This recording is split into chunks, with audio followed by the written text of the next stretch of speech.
जब भी हम प्यार की बात करते हैं तो अक्सर हमें लगता है कि प्यार अपने आप सब कुछ ठीक कर देता है। अगर दो लोग सच में एक दूसरे से प्यार करते हैं तो रिश्ते में कभी दूरी नहीं आएगी, कभी गलतफहमियां नहीं होंगी और कभी ऐसा महसूस नहीं होगा कि सामने वाला हमें समझ नहीं रहा। लेकिन वास्तविक जीवन इससे थोड़ा अलग होता है। शुरुआत में हर रिश्ता बहुत खूबसूरत लगता है, हर छोटी बात में उत्साह होता है, घंटों बातें करना अच्छा लगता है, छोटी छोटी चीजें भी दिल को खुश कर देती हैं। लेकिन समय के साथ कई रिश्तों में वही गर्मजोशी कम होने लगती है। लोग एक दूसरे के साथ रहते हुए भी अकेलापन महसूस करने लगते हैं। यहीं पर यह किताब एक बहुत गहरी और सरल बात समझाती है। लेखक कहते हैं कि हर इंसान प्यार को महसूस करने और व्यक्त करने का तरीका अलग अलग रखता है।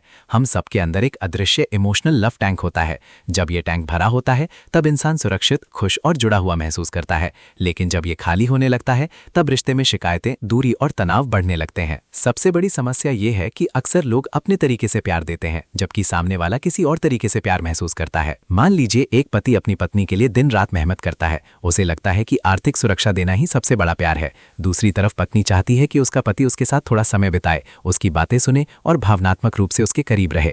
पति सोचता है कि वो इतना कुछ कर रहा है फिर भी पत्नी खुश क्यों नहीं है, और पत्नी सोचती है कि पति को उसकी परवाह ही नहीं। दोनों अपने अपने तरीके से प्यार कर रहे हैं लेकिन दोनों की भाषा अलग है। यही इस किताब का मुख्य विचार है कि प्यार सिर्फ महसूस करना काफी नहीं है, उसे सही भाषा में व्यक्त करना भी जरूरी है। लेखक ने प्यार की 5 मुख्य भाषाओं के बारे में बताया है। हर इंसान इनमें से एक या 2 भाषाओं को सबसे ज्यादा गहराई से महसूस करता है। अगर कोई व्यक्ति उसी भाषा में प्यार पाए जिसकी उसे जरूरत है तो उसका दिल भर जाता है। लेकिन अगर प्यार किसी दूसरी भाषा में दिया जाए तो हो सकता है कि उसे उसका असर महसूस ही ना हो। पहली भाषा है प्रशंसा और सराहना के शब्द। कुछ लोगों के लिए शब्द सिर्फ आवाजें नहीं होते बल्कि भावनात्मक ऊर्जा होते हैं। अगर आप किसी ऐसे इंसान से कहें कि मुझे तुम पर गर्व है, तुम बहुत खास हो, तुम्हारी वजह से मेरी जिंदगी बेहतर है, तो ये शब्द उसके दिल में गहराई तक उतर जाते हैं। ऐसे लोग प्यार को शब्दों के जरिए सबसे ज्यादा महसूस करते हैं। दूसरी तरफ अगर इन्हें लगातार आलोचना सुनने को मिले तो ये अंदर से टूटने लगते हैं। कई रिश्तों में लोग सोचते हैं कि सामने वाले को तो पता ही है कि हम उससे प्यार करते हैं, फिर बार बार बोलने की क्या जरूरत है। लेकिन कुछ लोगों के लिए ये सुनना बहुत जरूरी होता है। एक पत्नी पूरे दिन घर संभालती है, बच्चों का ध्यान रखती है, और अगर उसका पति सिर्फ एक बार कह दे कि तुम बहुत अच्छा कर रही हो तो उसका पूरा दिन बदल सकता है। एक बच्चा अगर अपने पिता से सुन ले कि मैं तुम पर भरोसा करता हूं तो उसका आत्मविश्वास कई गुना बढ़ सकता है। लेखक ये भी बताते हैं कि शब्दों में बहुत ताकत होती है। एक कठोर वाक्य कई सालों तक दिल में दर्द छोड़ सकता है, जबकि एक सच्ची तारीफ किसी इंसान की पूरी सोच बदल सकती है। इसलिए रिश्तों में सिर्फ ये जरूरी नहीं कि हम क्या महसूस करते हैं, बल्कि ये भी जरूरी है कि हम अपने प्यार को कैसे व्यक्त करते हैं। दूसरी भाषा है गुणवत्तापूर्ण समय। कुछ लोगों के लिए सबसे बड़ा प्यार यही होता है कि सामने वाला उन्हें अपना समय दे। सिर्फ एक कमरे में साथ बैठना काफी नहीं होता, असली मायने ये रखते हैं कि आप पूरी तरह उस इंसान के साथ मौजूद है या नहीं। आज की दुनिया में लोग अक्सर मोबाइल, काम और तनाव में इतने व्यस्त रहते हैं कि साथ होते हुए भी सच में साथ नहीं होते। कई बार कोई इंसान महंगे गिफ्ट नहीं चाहता, उसे सिर्फ इतना चाहिए होता है कि उसका साथी उसकी बातें ध्यान से सुने। जब कोई व्यक्ति दिल खोलकर बात कर रहा हो और सामने वाला मोबाइल स्क्रॉल कर रहा हो तो ये दूरी पैदा करता है। लेकिन अगर कोई बिना बीच में टोके, बिना जज किए पूरी ईमानदारी से आपकी बातें सुने तो वो प्यार का बहुत गहरा एहसास देता है। लेखक एक महत्वपूर्ण बात बताते हैं कि गुणवत्तापूर्ण समय का मतलब सिर्फ साथ घूमना नहीं है, इसका मतलब है भावनात्मक उपस्थिति। कभी कभी एक कप चाय के साथ बैठकर की गई 10 मिनट की सच्ची बातचीत घंटों की औपचारिक मौजूदगी से ज्यादा मूल्यवान होती है। बहुत सारे रिश्ते इसलिए कमजोर होने लगते हैं क्योंकि लोग ये मान लेते हैं कि हम तो रोज साथ रहते हैं, लेकिन वास्तव में वे एक दूसरे से जुड़ नहीं रहे होते। रिश्ते सिर्फ जिम्मेदारियों से नहीं चलते, रिश्ते ध्यान और उपस्थिति से चलते हैं। तीसरी भाषा है उपहार प्राप्त करना। अब यहाँ बहुत लोग गलत समझ लेते हैं कि इसका मतलब भौतिकवादी होना है, लेकिन लेखक समझाते हैं कि कुछ लोगों के लिए गिफ्ट सिर्फ चीज नहीं होता, वो एक भावनात्मक प्रतीक होता है। वो ये एहसास दिलाता है कि सामने वाले ने उनके बारे में सोचा। एक छोटा सा फूल, हाथ से लिखा नोट, पसंदीदा चॉकलेट या किसी खास दिन पर दिया गया छोटा सा तोहफा भी किसी इंसान को बेहद खास महसूस करा सकता है। ऐसे लोग गिफ्ट की कीमत नहीं देखते बल्कि उसके पीछे की भावना महसूस करते हैं। सोचिए कोई पति बिजनेस ट्रिप पर गया और वापस आते समय अपनी पत्नी के लिए उसकी पसंद की छोटी सी चीज लेकर आया। हो सकता है वो बहुत महंगी ना हो, लेकिन पत्नी को ये महसूस होगा कि इतने व्यस्त समय में भी उसने उसे याद रखा। यही भावनात्मक जुड़ाव रिश्ते को मजबूत बनाता है। लेखक ये भी बताते हैं कि कई बार सबसे बड़ा उपहार हमारी उपस्थिति होती है। जब कोई इंसान कठिन समय से गुजर रहा हो और हम उसके साथ खड़े हों तो वो भी प्यार का बहुत गहरा रूप होता है। चौथी भाषा है सेवा के कार्य। कुछ लोगों के लिए प्यार का मतलब शब्द नहीं बल्कि काम होता है। अगर कोई उनके लिए कुछ मदद करता है, उनकी जिम्मेदारियों को हल्का करता है या बिना कहे उनकी ज़रूरत समझ लेता है तो उन्हें प्यार महसूस होता है।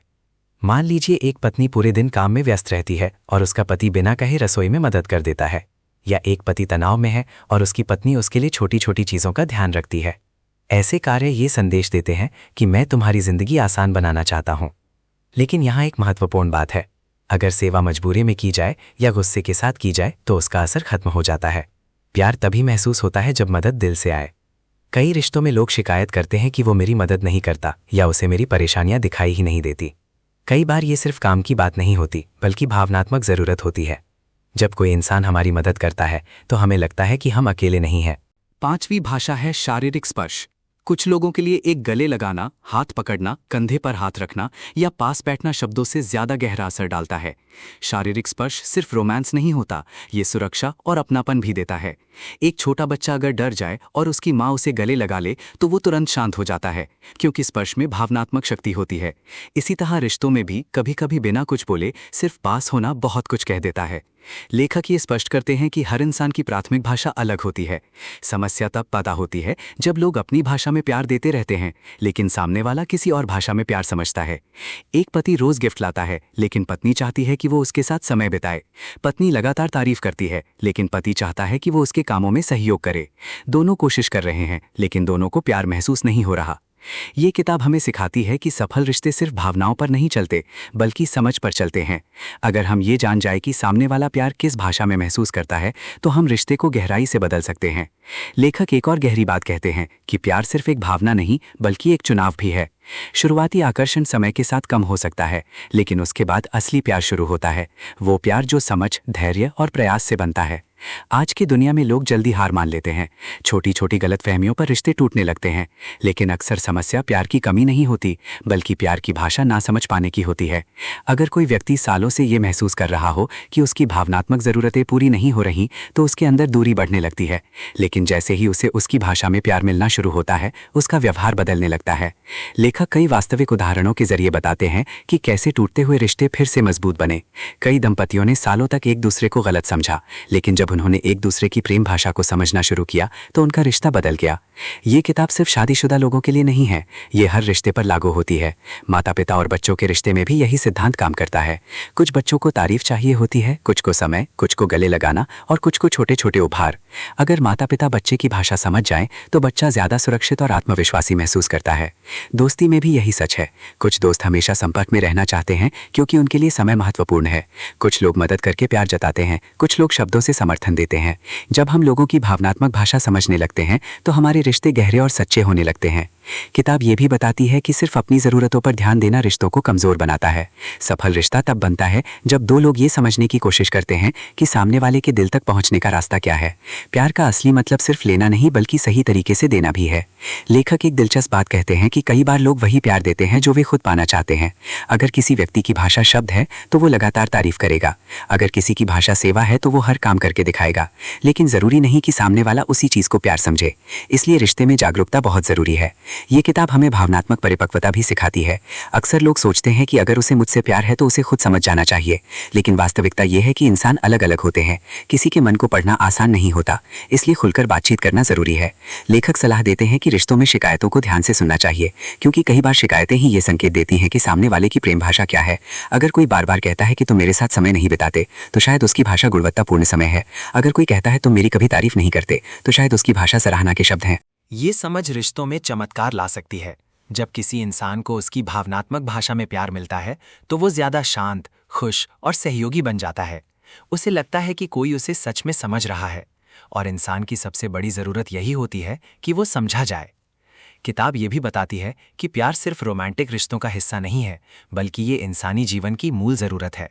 जिन लोगों को बचपन में भावनात्मक जुड़ाव नहीं मिलता, वे अक्सर अंदर से खालीपन महसूस करते हैं।